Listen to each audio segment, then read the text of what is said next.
बहनों को राम राम, राम राधे राधे, ओम शांति। ओम शांति। अब बहनों देखो, अब हम सभी विचार करते हैं कि हम जो कहते हैं ना, कथा भागवत में भी आप सभी सुनते हैं कि वैष्णव किसको कहते हैं। कोई वैष्णव जो है कोई बिरादरी नहीं होती है कि वैष्णव क्या है कि अपने खान पान की, हमें शिव बाबा ने आकर के बताया कि बच्चे कि जो वैष्णव जो होते हैं वो खान पान उनका शुद्ध होता है, और खान पान शुद्धि के साथ साथ उनमें क्या होती है कि पवित्रता को धारण करते हैं, और देवी गुण ये वैष्णव होते हैं।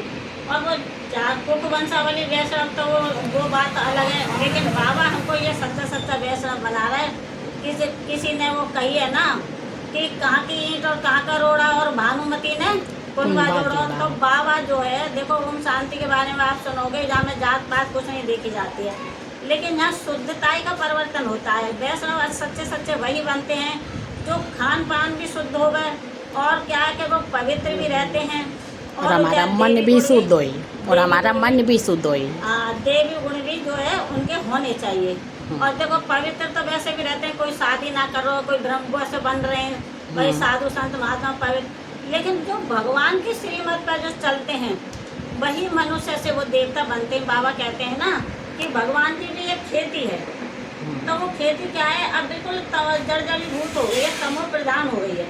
तो अब सतो प्रधान बनाने के लिए बाबा इस राह पर स्वयं आए हैं, और आकर कहते हैं बच्चे सागर के तले में चले जाओ, तो क्या है कि शांति की अनुभूति होगी तुम्हें, और अच्छे अच्छे तुम्हें अनुभव होंगे, है तो जिससे तुम क्या बन जाओगे, समर्थ बन जाओगे, संपन्न बन जाओगे। और अगर बाहर बाहर ऊपर ऊपर डोलोगे तो भंवर में भंवराते रहोगे।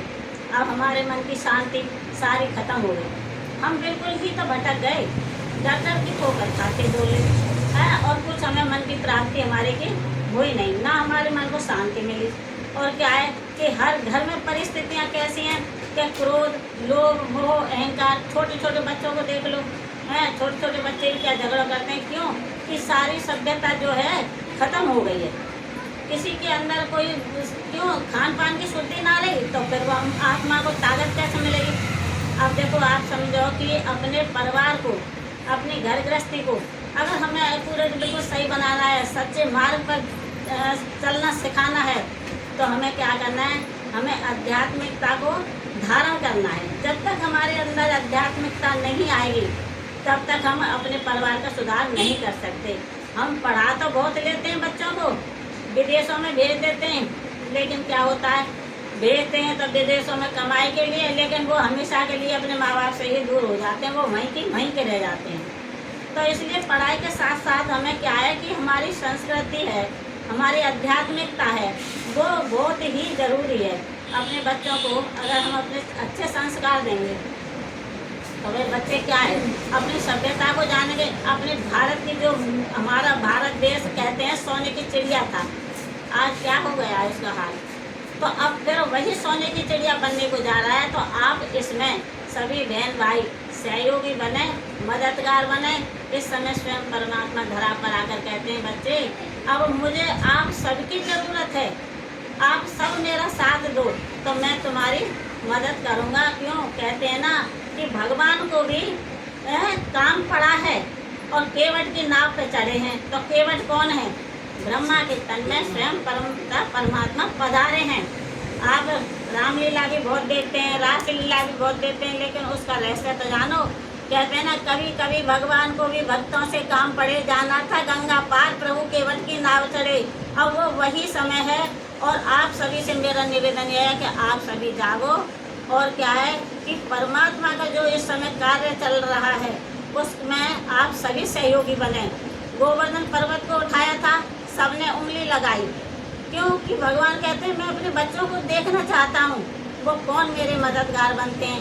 करने को तो स्वयं परमात्मा ही कर देते, लेकिन क्या है कि परमात्मा तो वो नहीं करते मतभेद किसी के साथ, वो भी अपने बच्चों का भाग्य बनाना, वो भी अपने बच्चों का भाग्य बनाना चाहते हैं। इसलिए सब अपनी अपनी एक एक उंगली का सहयोग दो, और इस कलियुगी पर्वत को उठाने में परमपिता परमात्मा के साथ आप सभी सहयोगी बने।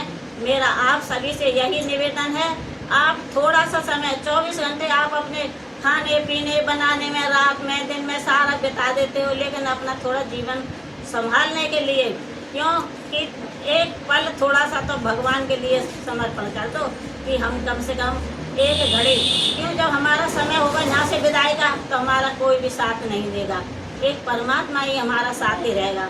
हमारे अच्छे संस्कार होंगे, हमारा अच्छा कर्म होगा, हमारे साथ हमारा धर्म होगा, वही हमारा साथ देगा, और बाकी का सब क्या है, नहीं कि नहीं धरा रह जाएगा।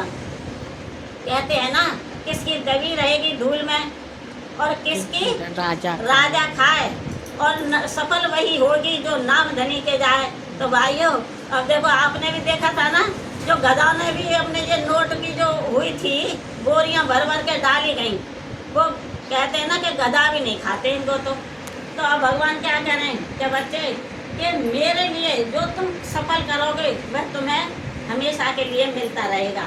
अच्छा, आप सभी से मेरा यही निवेदन है, आपको ये अच्छी लगी हो तो आगे भी इस बात को शेयर करें।